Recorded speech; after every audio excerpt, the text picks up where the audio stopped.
En los siguientes minutos y dentro de nuestro espacio de nociones jurídicas básicas nos acompaña el catedrático de Derecho Romano, el profesor Federico Fernández de Buján. Bienvenido. Muchas gracias, como siempre. Estoy encantado de estar en la casa de la radio, la casa de la UNED. En el programa de hoy me gustaría que pudiera definirnos las diferencias entre derecho público y derecho privado, quizá definiendo lo que son cada uno de estos dos derechos. Pues me parece muy interesante su pregunta porque de entre todas las clasificaciones que se pueden establecer en el ámbito del derecho, quizás la clasificación principal y además la que ha tenido mayor vigencia histórica, que llega desde el derecho romano hasta hoy, a pesar de que hoy, por parte de algún estudioso, estar cuestionada en qué límites y en qué contornos se debe definir cada una de estas dos parcelas del derecho, la definición más importante es la que distingue derecho público y derecho privado. Esta bipartición, derecho público y derecho privado, es obra de la jurisprudencia romana. La jurisprudencia romana es, por así decirlo, el conjunto de los escritos de los prudentes, que eran los juristas, que en la época clásica romana, Roma tiene una vigencia histórica muy larga, porque Roma comienza en el siglo VIII a.C. en su fundación, y Roma termina en el Imperio de Occidente en el siglo V, como consecuencia de lo cual son 1300 años de vigencia histórica. Si continuamos hasta el Imperio de Oriente sería hasta el siglo XV, como consecuencia de lo cual serían 23 siglos, desde el 8 a.C. al 15 después de Cristo. Pero si nos quedamos en Occidente, hasta por lo menos hasta el siglo XV, al año 436, que es la caída del imperio. Se llama de época clásica, fundamentalmente el último siglo de la era cristiana y los 2 siglos y medio ya de nuestra era cristiana, siglo I, II y mitad del III. Entonces, los juristas distinguían muy bien entre derecho público y derecho privado, a pesar de que no estaba recogido en ninguna definición qué era derecho público y qué era derecho privado. Ellos lo tenían claro, había una diferenciación diáfana, ¿no? El jurista que define derecho público y derecho privado es un jurista tardío, que es del siglo III, se llama Ulpiano, y dice: el derecho, como ciencia, abarca 2 ramas, una el derecho público, otra el privado. Dice, el público es el que tiene por objeto el gobierno de la república. Dice, el privado es el que se refiere al provecho de cada individuo en particular. Y después añade, para aclarar, porque hay cosas útiles al común, que sería el público, y otras particulares, referentes solo a cada persona. Aunque aquí en esta definición yo creo que ya nos aclara bastante Ulpiano lo que luego iba a ser el derecho público y el derecho privado, lo que es también en la actualidad en nuestro país, por ejemplo, quizá convendría matizar un poco. El bien común se refiere, supongo, a la sociedad en común. Se me ocurre que aquí podría entrar el derecho penal, por ejemplo, el derecho administrativo, quizá. ¿Cómo podríamos, si empezamos un poco por el público, ahondar un poco más en lo que es el derecho público? Perfecto. Dice Ulpiano, público es el que tiene por objeto el gobierno de la república. La palabra república en Ulpiano no significa un modo de gobierno, un sistema político frente a monarquía. República es una palabra que viene de res pública. Res con S es cosa. La cosa pública es lo que es de todos.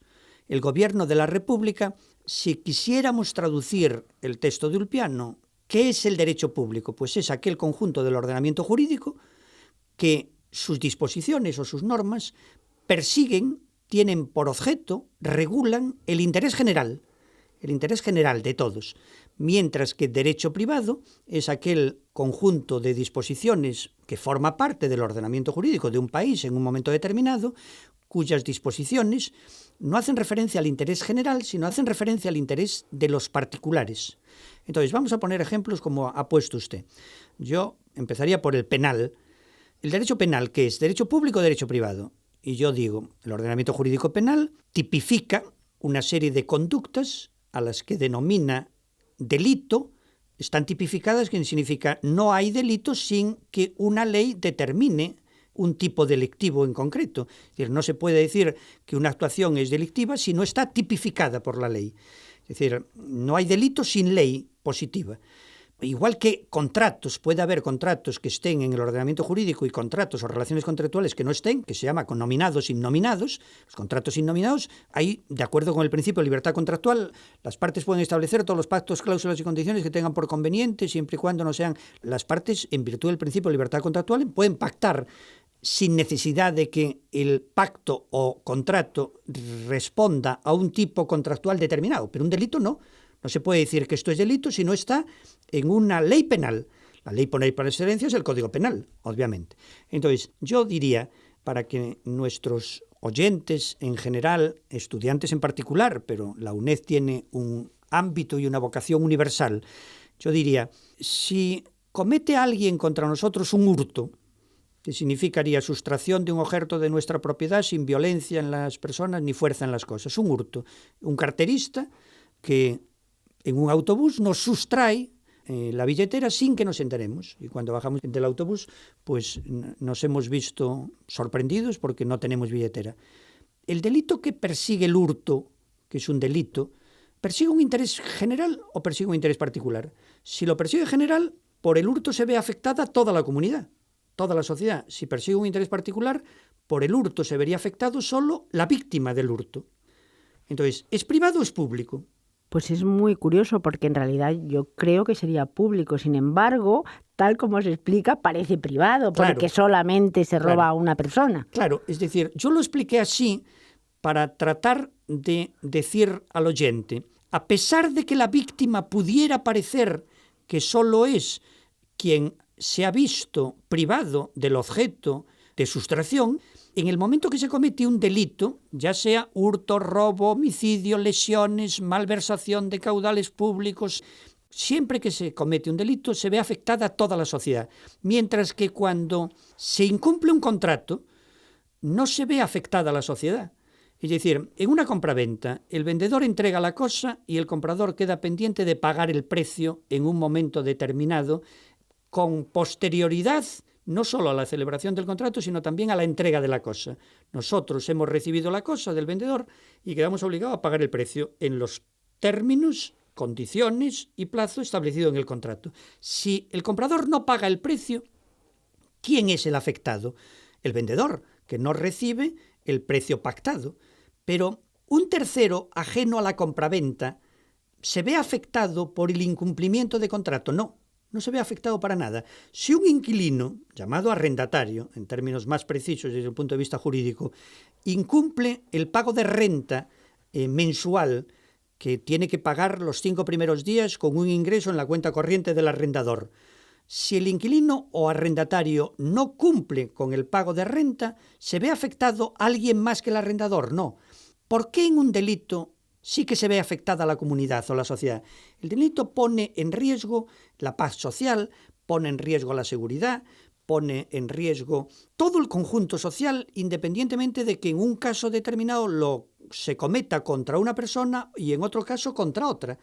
Por lo tanto, los hechos ilícitos penales forman parte del derecho público, porque se afecta a toda la sociedad, mientras que un incumplimiento contractual forma parte del derecho privado. Yo creo que queda muy claro. Lo que ocurre, y es una cuestión que a veces oímos también en los medios de comunicación, es que a veces se dice, bueno, pues se ha puesto una demanda por lo civil, que sería y estaría dentro del ámbito de lo privado, pero que esta demanda civil se puede convertir, por razones X, en una demanda penal, por ejemplo. Esto lo oímos continuamente, muchas veces sin saber por qué cambia de un derecho a otro y de una demanda a otra. Sin duda ninguna. Bueno, no es frecuente, pero mientras que en el proceso penal, y esto es muy importante y que creo que va a aclarar un poco más, si cabe, en el proceso penal las dos partes necesarias, lo demás es voluntario, circunstancial, que puede darse o no puede darse, pero las dos partes necesarias son el Ministerio Público, que se llama el Ministerio Fiscal, y por otra parte el acusado, la persona que se le acusa del hecho ilícito penal. ¿Por qué forma parte el Ministerio Público? ¿Y por qué no forma parte necesariamente el abogado del ofendido? Es decir, si yo soy objeto de un robo o soy objeto de un delito de lesiones, evidentemente puedo llevar a mi abogado a que me defienda en un proceso penal. donde yo pido responsabilidad penal. Después, la responsabilidad penal puede traducirse también en una responsabilidad civil. Es decir, en un delito de lesiones habrá una responsabilidad penal, que es la pena privativa de libertad, en el caso de que se quede probado el hecho del que se le acusa a la persona que supuestamente lo ha cometido, es decir, el presunto culpable, ¿no? El presunto culpable. Si queda probado, tiene una responsabilidad penal. ¿Cuál es la responsabilidad penal? La que fija el Código Penal como pena privativa de libertad. Entonces, las penas privativas de libertad van de una duración a otra con un arbitrio judicial. Hechos más graves están penados con penas privativas de libertad más largas y los hechos menos graves, diría, pues están penadas con penas privativas de libertad más cortas. En un delito de lesiones hay una responsabilidad civil también. ¿Por qué? Porque las lesiones me han causado un daño. Ese daño me ha provocado una hospitalización. La hospitalización ha conllevado unos gastos y además la hospitalización ha impedido que yo vaya al trabajo o que las lesiones me haya producido una lesión que me haya dejado una secuela, como por ejemplo pues una cojera o la amputación de un miembro, etcétera, etcétera. Eso tiene una responsabilidad civil. O sea que la responsabilidad penal es la privativa de libertad y la responsabilidad civil es la que el agresor debe pagar a la víctima como consecuencia del daño cuantificable económicamente que se le ha producido. Por eso, cuando conducimos un coche, todos los coches tienen la obligación de tener un seguro obligatorio. ¿Por qué tienen la obligación de tener un seguro? Después sí que tenemos un seguro de todo riesgo, es a más, pero el seguro obligatorio es para cubrir la responsabilidad civil derivada de un hecho ilícito penal, que sería, por ejemplo, de imprudencia temeraria, como consecuencia de lo cual se produce un atropello, se producen unas lesiones, y si el conductor no tiene patrimonio para responder de la cuantía de la responsabilidad civil derivada del hecho ilícito cometido. Por eso hay la responsabilidad civil. Entonces, ¿el Ministerio Público qué hace? Representar a toda la sociedad. Es decir, siempre es el fiscal, que después se puede añadir un abogado que se llama acusación particular. Pero, ¿por qué nos representa a todos? Porque independientemente que sea un robo contra una persona, el robo afecta a todos y por ello representa a todos, a la colectividad, el Ministerio Público.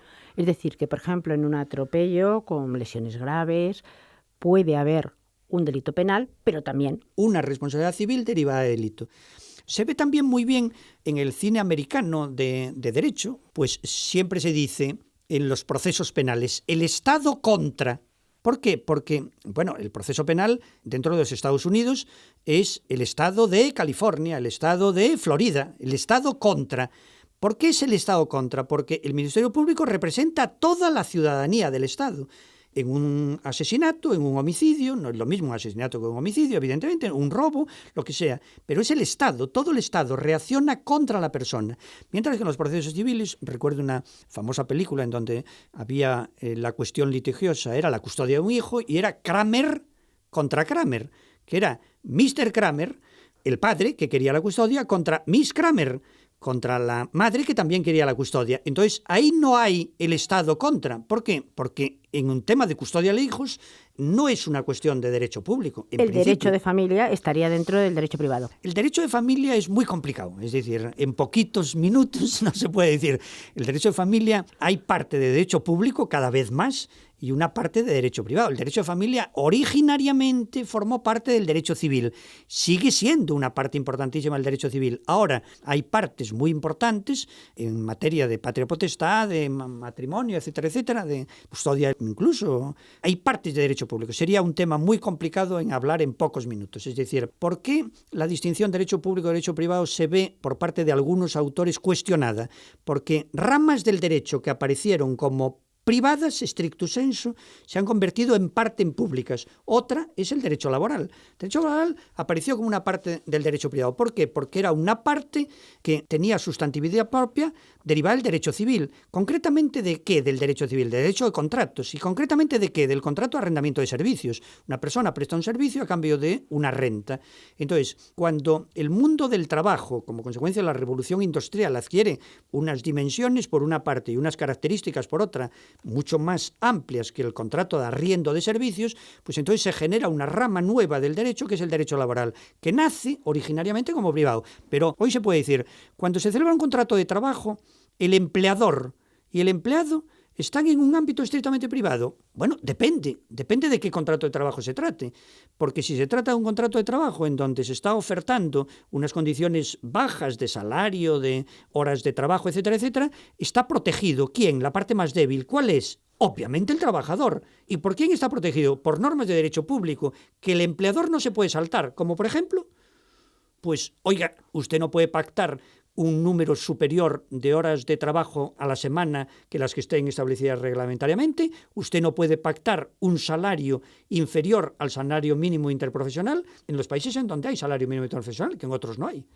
Es decir, que el derecho laboral y el derecho del trabajo ya está entre los dos derechos, entre el público y el privado. Tiene contenido de derecho privado, es decir, si yo hago un contrato de trabajo, contrato de arriendo de servicios, en donde no se discute las condiciones mínimas, es decir, afiliación a la seguridad social, jornada laboral restringida o mantenida en los términos establecidos en la ley, por supuesto mi salario, mi retribución es muy superior, ahí hay una libertad contractual entre las partes y pueden pactar lo que sea, pero lo que se dice es que todo contrato de trabajo al menos tiene que respetar el mínimo legal exigido para proteger a la parte más débil. Es que si no hubiera ese mínimo, pues evidentemente se podría pactar no 40 horas a la semana, sino 70 horas a la semana, no 700 euros, sino 400 euros, y no un descanso mensual con vacaciones pagadas, sino ningún descanso al año. Entonces siempre hay un mínimo que hay que respetar. Profesor Fernández de Buján, y ya para terminar, verdaderamente es un tema muy complejo que yo creo que merece y requiere de otro programa, por lo menos, para ir desglosando todas estas partes, porque al final de este concepto primero que usted nos explicaba y que yo creo que quedaba bastante claro entre derecho privado y derecho público, sin embargo, vemos que a lo largo de todo este proceso del derecho hay derechos que se mezclan. Ramas o disciplinas del derecho que antes eran privadas stricto sensu o públicas, más bien ha habido una penetración del ámbito público, que es el interés general. Es decir, conviene a toda la sociedad que establezcamos lo mínimo para un contrato de trabajo. Es que conviene a todos. Es que eso es derecho público. Entonces ha habido una penetración e influjo, muchísimas veces positivo, del derecho público diciendo, oiga, es que algunos derechos son irrenunciables y usted no puede renunciar a un salario mínimo interprofesional, a un número máximo de jornada laboral, etcétera, etcétera. Entonces, eso, aunque estuviera una persona dispuesta a pactar, yo trabajo por 400 euros 70 horas, el Estado le diría, no, mire usted, es que no lo puede ni siquiera pactar. Sería no solo ilegal, sino inmoral ofertarlo. Pero una persona que estuviera en estado de necesidad y lo aceptase, afortunadamente el Estado le protege para que no le puedan ofrecer esas condiciones. De todas estas ramas, de todas estas posibilidades que se nos han abierto en este programa, yo creo que hablaremos en un próximo programa. Muchísimas gracias, profesor. Gracias a usted.